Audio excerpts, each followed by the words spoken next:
ესე იგი, დღეს ვესწრებით განვიხილოთ და ვეცადოთ Windows Server Update Services ინსტალაციას. მე პატარა მიმოხილოთ თუ რა არის და რას აკეთებს ეს კონკრეტული სერვისი. თვითონ ზოგადად შემდეგი სიტუაცია, რომ მუშაობთ ახლა ჩვენი ოცნება და მუშაობთ რაღაც რომელიმე კომპანიაში server admin-ად.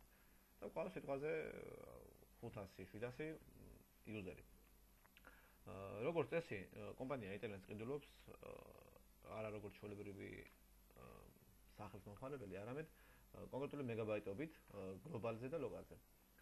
და ჩვენთან დღესდღეობით გლობალი საკმაოდ ძვირია კომპანიებისთვის და რადგანაც ყველა სიტყვაზე 700 იუზერი, მათთან კომპიუტერებმა რომ აპდეიტები აკეთონ, საკმაოდ დიდ ტრაფიკზე ავა ეს, პლუს არა მარტო ტრაფიკი, არამედ ის მომენტიც არის, რომ როდესაც სიტყვა 700 იუზერი დაიწყებს ერთობლად აპდეიტების კეთებას, თავისთავად უკმაყოფილო იქნება თუნდაც დირექტორი, რომ რატომღაც YouTube-ზე გაუჭედა მან რაღაც სერიალის ყურების დროს. ამიტომაც არსებობს მარტივი გადაწყვეტა Windows Server Update Service-ის საშუალებით, რომელიც გვაძლევს საშუალებას, რომ ლოკალურად ავაწყოთ ჩვენი update სერვერი, ერთ სერვერს მიუთითოთ, ერთ სერვერი გავახადოთ როგორც update სერვერი ისე და ჩვენი დანარჩენი 700 კომპიუტერები იკეთებენ ლოკალიდან update-ებს. ეს გვაძლევს ერთი ის, რომ ინტერნეტის საკმაოდ დაზოგვის საშუალებას, მეორე სიტყვაზე თუ გვაქვს ეგეთი პოლიტიკა კომპანიაში, რომ სიტყვაზე მომხმარებელს არ უნდა ქონდეთ ინტერნეტი, მაგრამ ქონდეთ შიდა რესურსებთან წვემა, თავისთავად და უნდა იყოს განახლებული სისტემები. თავისთავად ინტერნეტში არ მყოფი კომპიუტერი update-ს ვერ გააკეთებს. ამისთვის მშვენივრად გამოდგება ჩვენი update სერვერი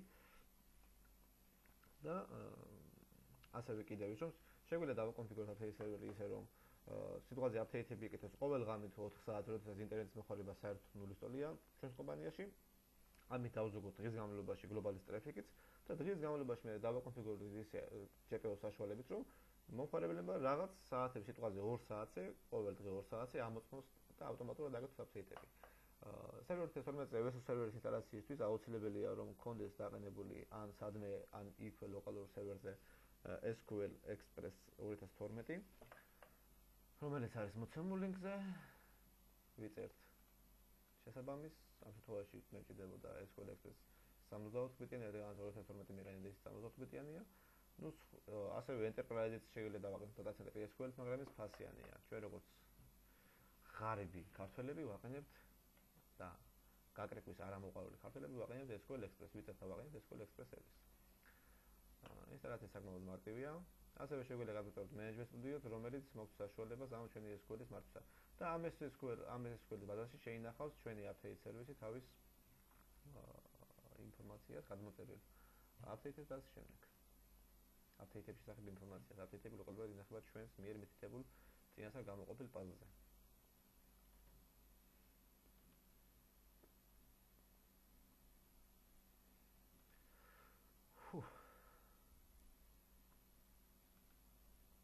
და რესურსი ჯერ მეტი მიგვეცა, მაგრამ არა უშავს.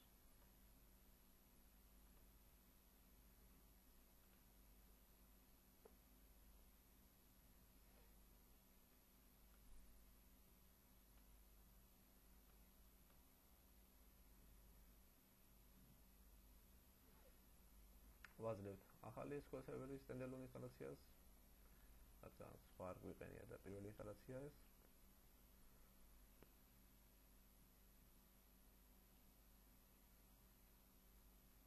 ასევე შეგვიძლია საინსტალაციო საშუალებით უკვე დაყენებული SQL სერვერზე რამე ფიჩერი დამატებითი ფიჩერი დავამატოთ ან ამოვაკლოთ.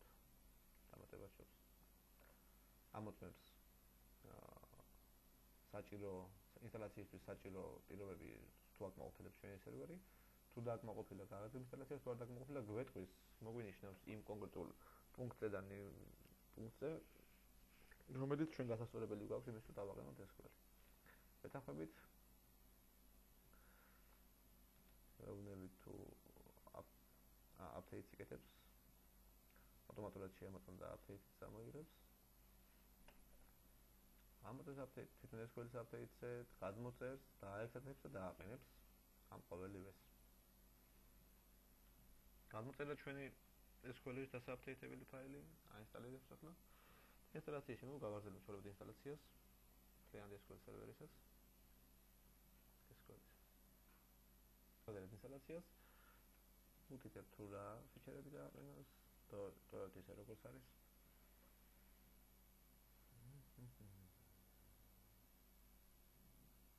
თავისუფლად დაყენებულა შემოყრხენული.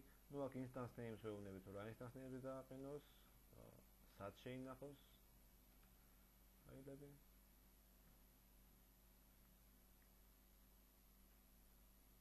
ეხლა შევამოწმოთ ჩვენი Winchester-ის არსებული თავისუფალი ადგილის მოცულობას, თუ აქ მოყოფილებს საუბრელი ინსტალაციას, თუ არ აქ მოყოფილებს, გვერდს რომ ამ შემთხვევაში არსებობს თავისთავად მინიმუმ 5 გიგაბაიტი ჭირდება თუ არსები, რომ დააყენოს.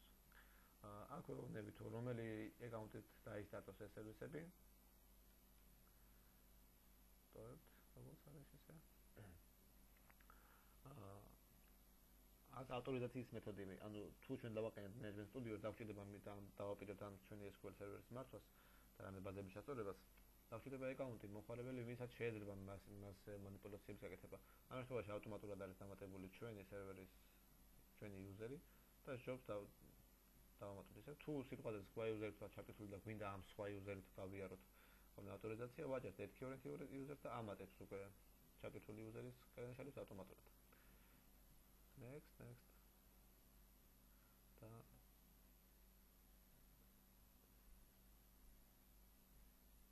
როგორც იქნება მორ შეინსტალაცია ჩვენი SQL სერვერი და უკვე ვიწყებთ version ინსტალაციას. შევიდეთ server manager-ში. Errors and features. არამე ინგლისურში ძალიან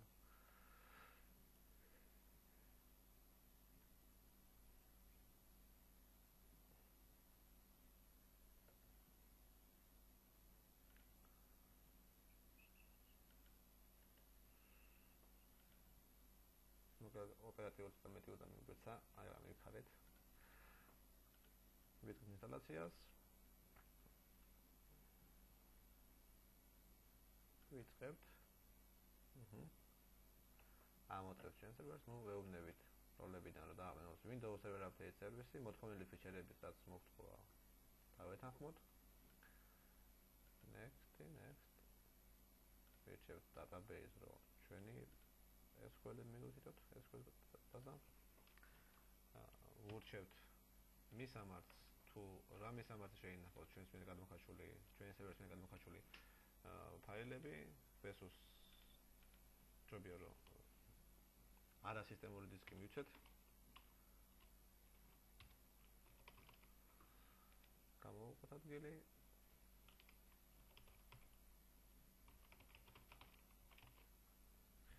მოკავშირეები ჩვენ SQL ბაზას.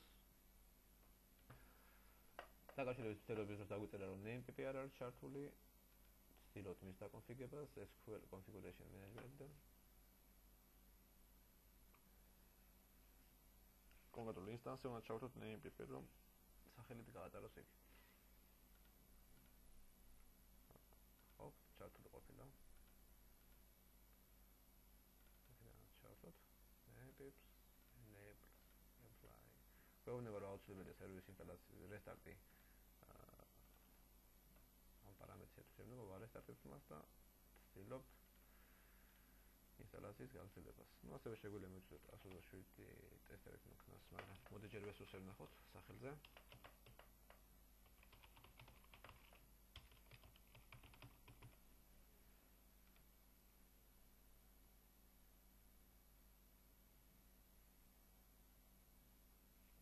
ამოწევს connections, გვაქვს თუ არა მასთან, ჩვენს SQL სერვერთან. ასევე შეგვიძლია გავწეროთ ჩვენ უკვე თუ გვაქვს ცალკე გადმული SQL სერვერი, იმ SQL სერვერის მისამართი რაღაც კიდევ არ მოსწონს.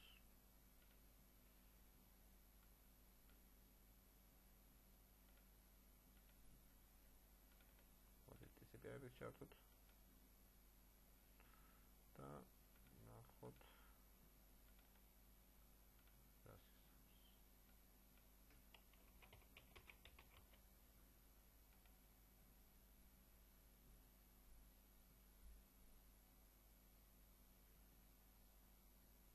ვუთითით ლოკალური, ვეუბნებით რომ ლოკალურ სერვერია ეს და instance name-ი არის SQL Express, და გვიწყვალა, მაგრამ ეს მარტივად. ვაღწევთ ინსტალაციას. ტოვებთ დანარჩენს როგორც არის, ვეუბნებით თუ დააჭირდა რესტარტი და არესტარტოს სერვერი. ვერდებთ ინსტალაციის დასრულებას. დასრულდა ჩვენი VS Rolls ინსტალაცია, ახლა საჭიროა მისი კონფიგურაცია და ადამიანური სახის მიცემა იმისთვის, რომ შევძლოთ ჩვენ აპდეიტების მოკაჩვა ერთ კონკრეტულ სერვერზე და შემდგომ უკვე ჩვენს არსებული კლიენტებზე აპდეიტების დაძალება, ძალით გაკეთება აპდეიტების.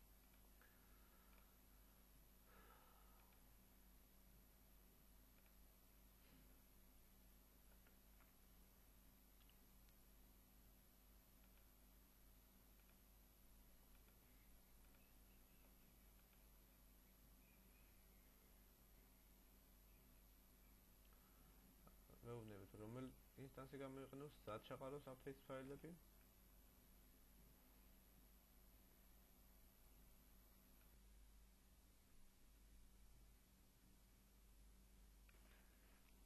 ვაგზავნებთ კონფიგურაციას გამოაქვს ფანჯარა ანუ დასაკონფიგურირებელი ფანჯარა, საიდან შეგვიძლია ავირჩიოთ თუ რომელი სერვერებიდან გაიქცნენ აპდეიტი, რამდენ ხანში ერთხელ გააკეთოს სინქრონიზაცია და მსგავსი ნიუანსები. არ გვინდა რომ აგზავნოს Microsoft-თან ინფორმაციები. და მეუბნებით, რომ დაასინქრონოს ავტომატურად Microsoft აპდეიტიდან, ან თუ ჩვენ გვაქვს Excel-ში კიდევ სხვა აპდეიტ სერვერი და ეს ჩვენი აპდეიტ სერვერი ქვე აპდეიტ სერვერია, მას შეგვიძლია ავირჩიოთ ჩვენი აპდეიტ სერვერი, რომ იქიდან წამოიღოს და თავისთავად ტრაფიკი მაინც დაიზოგება. ამ შემთხვევაში ახლა პირველი აპდეიტ სერვერია ეს. ვასინქრონებთ Microsoft-თან. თუ ჩვენი Excel-ი ითხოვს, რომ აუცილებლად პროქსი ავიდეთ, შევყავს პროქსი სერვერის პარამეტრები. ამ შემთხვევაში არ არის პროქსი გასული. და whatever the connectings. უკონექტება Microsoft servers იწყებს შემოწმებას აპდეიტებისას და ამ შემდგომ უკვე მოითხოვს თუ რომელი პროდუქტების აპდეიტი დაგვჭირდება იმის ჩართვის საშუალება გვექნება. ასევე რომელი ენებზე გვინდა აპდეიტების გაკეთება, რომელი ენების პროდუქტებისთვის რა ენებზეა და ასე შემდეგ. მორჩა შემოწმებას არის თუ არა კავშირი Microsoft server-ისთან, ნახულობს ეზებს აპდეიტების ენებს და ასე შემდეგ. როგორც აღარ მოგახსენეთ, უთითებთ თუ რა ენაზე გვჭირდება ჩვენ აპდეიტები, შეტყობთ თუ გვიყენებთ თურქული Windows-ი, თავისთავად დაშვება თურქულ ენაზე რაღაც წილი აპდეიტებს. ამ შემთხვევაში ახლა ინგლისური ვაწვევით ამერიკანიზაციას, არ გვინდა რუსეთი, NATO-ში ვაპირებთ შეცვლას და ამიტომაც ინგლისურ აპდეიტებს ვირჩევთ. შემდგომ უკვე ვირჩევთ იმ პროდუქტების აპდეიტებს თუ რაც გვაქვს ჩვენ არსებულ production-ში. ამ შემთხვევაში ჩვენ გვაქვს server 2012-ები, Excel-ში დაყენებული Windows 7 და Windows 8. ავირჩიოთ სამივე მათგანი. ასევე შეგვიძლია Office აპდეიტებიც წამოვიღოთ და ნუ სხვა პროდუქტებს.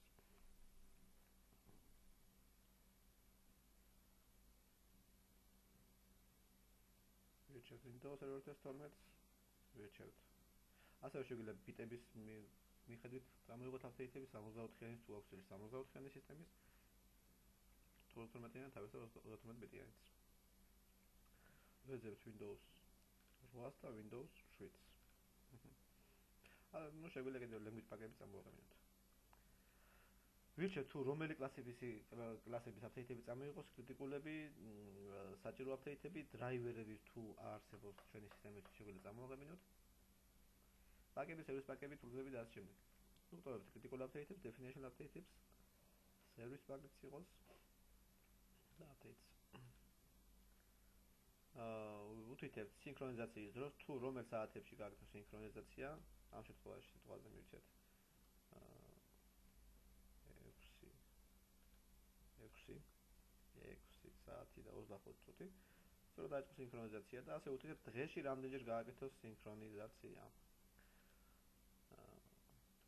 შეგვიძლია ეგრევე დავაწყებინოთ ან შემდგომ კონფიგურაცია დასრულების შემდგომ გამოდის კონსოლის სამართავი ფანჯარა, საიდანაც შეგვიძლია მართო ჩვენი აპდეიტების.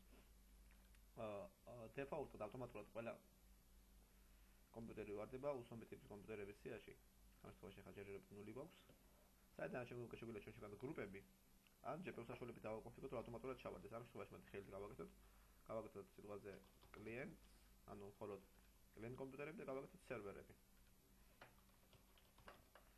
რადგანაც ეს იმის არის საჭირო, რომ როდესაც აპდეიტი შემოვა, ჩვენ თუ ამას თანხმობა არ მივეცით კლიენტს რომ ჭირდება აპდეიტი ან სერვერს არ დააყენებს, სანამ ჩვენ F-ს არ მიცემთ.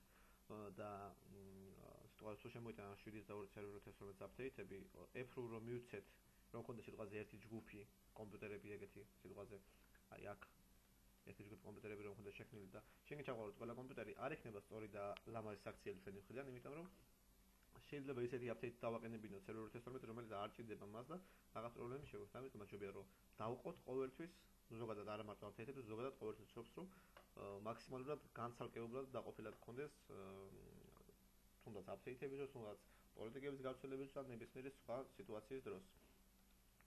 აქ ვანახებთ თუ ყველა აპდეიტები შემოსული, კრიტიკულები, სეკიურიტები და Vesus-ისთვის განკუთვნილი აპდეიტები. გავაკეთებინოთ სინქრონიზაცია. Synchron now. შეამოწმებს თუ რა აპდეიტებია. მანამდე დავაკონფიგურებთ, ასევე შეგვიძლია ნახოთ რეპორტები, თუ აუცილებელია დავაყენოთ რეპორტ სერვისი 2008 სერვერისთვის. 2012 ჩვენ ვერა წაიღებს, დაჭერისთანავე ეგრევე გვეუბნება, რომ დასაყენებელია რეპორტ ვიუვერი 2008, ვიწერთ მას. მაგალითად, თუ შეგვიძლია ნახოთ რეპორტები, თუ რომელ კომპიუტერზე სიტყვაზე 100 აპდეიტს მივეც ჩვენ F-ru სიტყვაზე კლიენტებისთვის და რამდენმა კომპიუტერმა დაიყენე ეს აპდეიტი, რამდენზე დაფეილდა, რამდენმა ვერ მოახერხა ინსტალაცია და ასე შემდეგ, ყოველივე ამას საშუალებას გვაძლევს ჩვენ რეპორტის სერვისების ნახვა. ოფშენებიდან შეგვიძლია თუ დაკონფიგურების დროს რამე შეგვეცადა თავიდან, შევასწოროთ ეს პროქსი სერვერის მისამართიც, რა პროდუქტებზე და აპდეიტებს, რა ენებზე, ავტომატური ეპროვალს ნიშნავს, ამას უდა ხანში გავივლით. სინქრონიზაციის დაგეგმვა, გაწმენდა შეგვიძლია სერვერის თვეში ერთხელ გამოუყენებელი ან არასწორი აპდეიტებისგან გაწმენდა და ასე შემდეგ. Email notification არის, რომ შეგვიძლია დავაკონფიგუროთ ისე, რომ ჩვენ მეილებით მოგდიოდეს ნებისმიერ სხვადასხვა სიტუაციაზე, სიტყვაზე ვერ დაყენდა აპდეიტი, ან ახალი აპდეიტი გამოვიდა და დასაეფრუებელია, ან აპდეიტი შემოიტანა, არ დაგვიეფრუებია და კლიენტს ჭირდება მისი დაყენება. ასე შემდეგ. ეხლა გადავიდეთ ჩვენ დავაკონფიგუროთ, აუცილებელია რომ დაკონფიგურდეს ჯგუფური პოლიტიკა კლიენტებისთვის, რომ კლიენტებს ჩვენ შეუცვალოთ აპდეიტ მისამართი დეფაულტად ყველა კომპიუტერი როგორც ვიცით აკეთებს აპდეიტებს Microsoft სერვერებიდან, მაგრამ ჩვენ გვინდა ჩვენი სერვერიდან აკეთოს აპდეიტი. შევდივართ Tools, Group Policy Management. ჩვენს კლიენტებზე აკეთებთ პირველ რიგში პოლიტიკას. ვარქმევთ Vesus. Okay. დავკონფიგურებთ.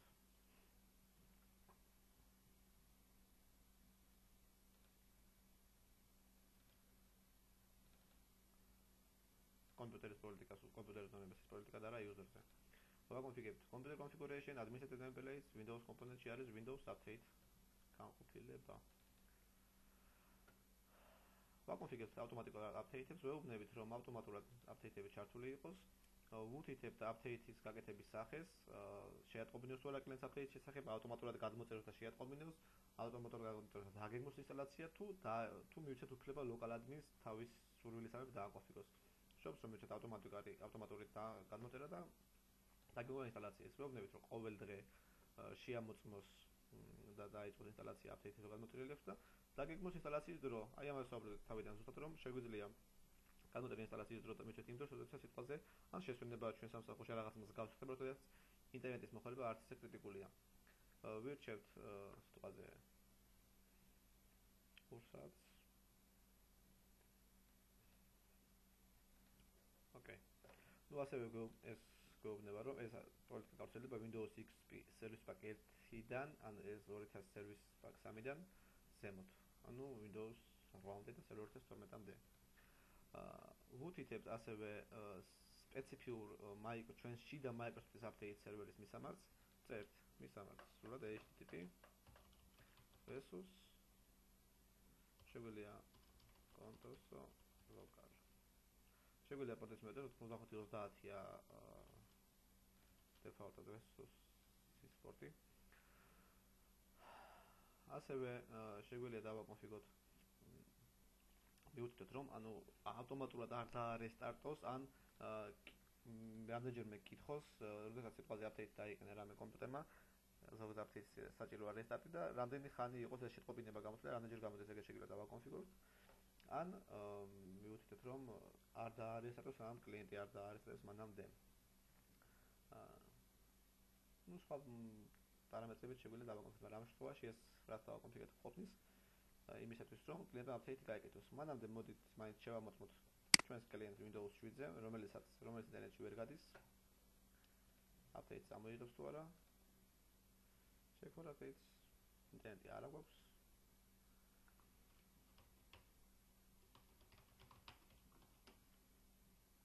ნეტო, ინტერნეტი არ არის. Update-ს თავისთავად ვერ გააკეთებს.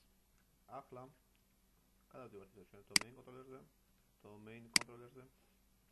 ამ პოლიტიკას გადავლინკავთ ჩვენს კლიენტ unit-ზე, რომელიც მოთავსებულია ამ Windows 7-ის კომპიუტერი. მოდით ვესუს. ერთი კარგი სიახლე რაც აქვს დამატებული სერვერთან თომაც არის ის, რომ შეგვიძლია remote-ით დავუაპდეითოთ ჩვენს ამ unit-ებში არსებულ კომპიუტერის პოლიტიკა, როგორც ვიცით, ან თუ არ იცით, ეხლა გავიგოთ, რომ 2008-ზე ამის ქვემოთ იყო პოლიტიკის დააპდეითება არ შეგვეძლო ჯერე სერვერიდან. Default-ად მითითებული იყო 6 წამში ერთხელ დააპდეითებინა, მაგრამ თუ შევთვალოთ ჩვენ რამე პოლიტიკა შევთვალოთ და გვინდა რომ სწრაფად დავაპდეითოთ, ვარჯნაღილა კი unit-ზე, group policy update-ს ვაძლევთ, ვნახულობთ კომპიუტერი რამდენი არის შემთხვევაში ერთი კომპიუტერი ამ unit-ში და იწყებს დარეფრეშებას მას. ამ პოლიტიკის დარეფრეშებას გვეუბნება რომ გაიარათ ზუსტად ყველაფერი. დარეფრეშებას დაიწყებს რენდომად 10 წუთის განმავლობაში, მაგრამ თუ ჩვენ მაინც ამან არ დაგვაყოფილდა, შეგვიძლია შევიდეთ კლიენტის კომპიუტერზე და მივცეთ GPU update force.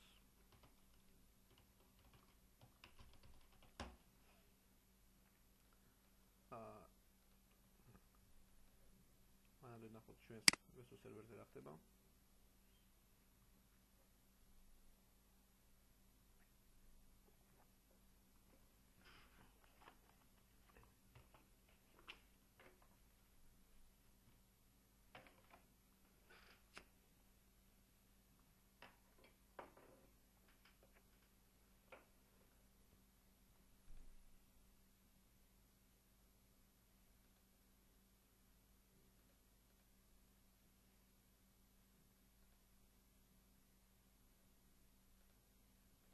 ნუ აქ შეგვიძლია დავალაგოთ ჩვენ კომპიუტერების სახეების მიხედვით, ანუ შეგვიძლია გამოვიტანოთ დისპლეიზე მარტო ან ყველა კომპიუტერი, ან ისეთ კომპიუტერი, რომელსაც ჭირდება update-ის დაკეთება, ან ისეთი, რომელიც უკვე დაიყენა, ან ისეთი, რომელსაც რეპორტინგი არ გამოუგზავნია ჩვენთან update-ის შესახებ.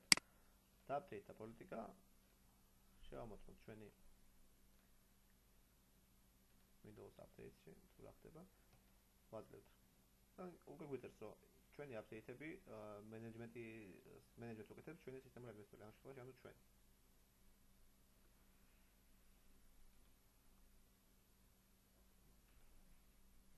პარამეტრებს ვერცვით, იმიტომ რომ უკვე დაკონფიგურებულია ჩვენიდან. გავდივართ ახლა Windows სერვერზე.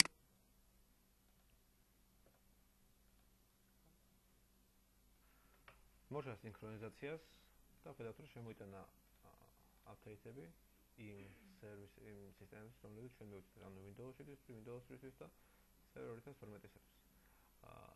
ნახოთ კლიენტ კომპიუტერზე რა ხდება ამ დროს, უბრალოდ ვამოწმებთ. ერთხელ ვაკეთებთ check-for updates. მან თავისთავად დააფიქსროს update server-ზე. Update server-ზე შეგვიძლია შევიდეთ და ნახოთ, როგორც კი ავტომატურად ამატებს უცნობი კომპიუტერებში. სადაც ვალაგებთ ნებისმიერი refresh და ხედავთ, რომ ჩვენი კლიენტი Windows 7 რომელიც აღარ შევამოწმოთ დამატებულია. შეგვიძლია შევასრულოთ membership-ი, გადავიტანოთ კლიენტების გრუპაში, ასევე იგივე პოლიტიკა გავავრცელოთ domain controller-ზე და ასევე გადავიტანოთ იგი სერვერების გრუპაში. სერვერებში. ამის შემდგომ გვაჩვენებს რეპორტები თუ რამდენი update ჭირდება მას, შემოტანილი update-ებიდან. სულ შემოტანილია სულ ჭირდება 255 update-ი და 375 ელოდება დადასტურებას. კონკრეტულად ჩვენს კლიენტს ჭირდება 255 update-ი. მიუხედავად იმისა, რომ აქ გვაჩვენებს რომ სისტემა დააპდეითებული ეს იმის გამო, რომ ჩვენ F-ro არ მიგვიწია მისთვის საჭირო update-ების და თავისთავად ამ მომენტისთვის მეტი update-ი მას არ ჭირდება, ეგრე გქონია და გვაჩვენებს ის კონსოლიდან.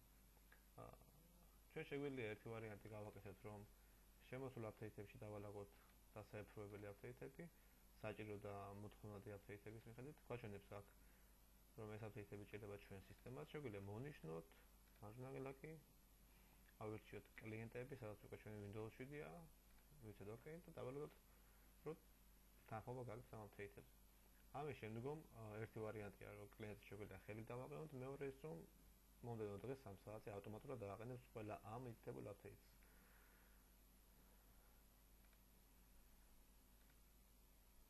ნახოთ, როგორც განახებს რომ არ ჩნდება აპდეიტი, მაგრამ ტესტი აიგეთ, ეხლა შემოწმებით, რომ შემოიტანოს აპდეიტები, რომლებიც ჩვენ დავაეპროვეთ.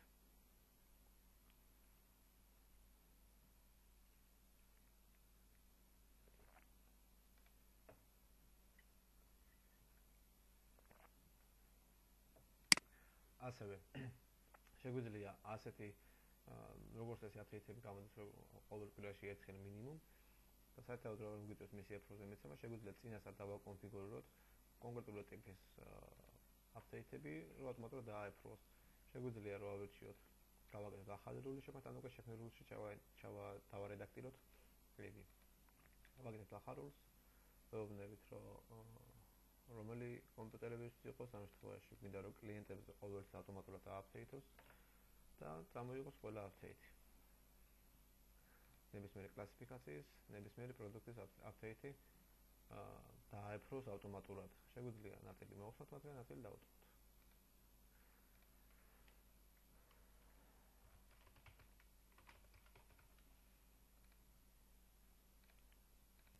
ხედავთ რომ როგორც კი რამე ახალი აპდეიტი შემო, ავტომატურად თვითონ გავაკეთებს ეპროვოს კლიენტებისთვის და ჩვენ მასზე ხელით მითითება და დაყენება აღარ დაგვჭირდება.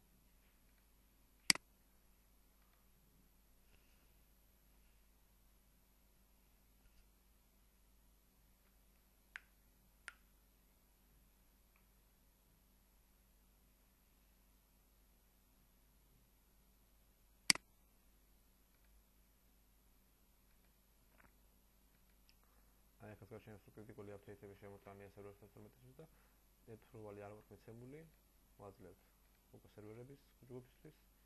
ოკეი. close. სერვერებში აიგეთ ჩვენი დომეინ კონტროლერი. გადავდივართ მასზე.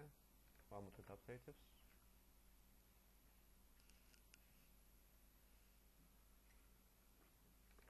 რატომაც არ უნდა რომ შემოიტანოს ჩვენი აპდეიტები.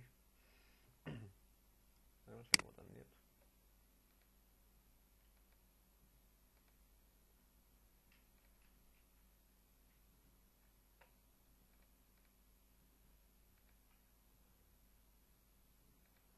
ასევე როგორც თავიდან შეგვიძლია ვნახოთ რომ აპდეიტები უნდა report viewer-ის საშუალებით კონკრეტულად რა აპდეიტები ჭირდება კონკრეტულად ამ კომპიუტერს და არა მისი სახეობის კომპიუტერებს.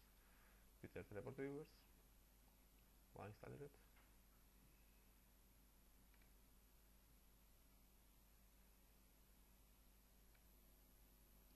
ესე იგი დავაეპროვეთ ჩვენი აპდეიტები და ეხლა ვნახოთ კლიენტზე რომ უკვე 4 აპდეიტი შემოიტანა. ну დააშნა ფიზიკაზე ნელ-ნელა შემოიტანოთ თვითონ დაიყენებს ავტომატურად. გადმოწერილია ფიზიკის ინსტალაციას. ასევე აქ როგორც წეგან ვიწერეთ, გადმოიწერა reporting viewer-ი. დავაინსტალირებთ მას.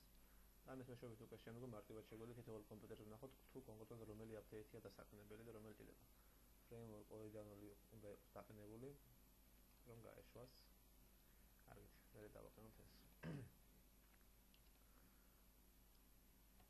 ასევე კონსოლში ვნახოთ შეგვიძლია რამდენი კომპიუტერი გვაქვს სულ ჯამში, რამდენი ჭირდება აპდეიტები ბოლომდე, რამდენი სერვერს ჭირდება, რამდენი კლიენტს და ასე შემდეგ. გაინსტალირებ ჩვეულებრივად.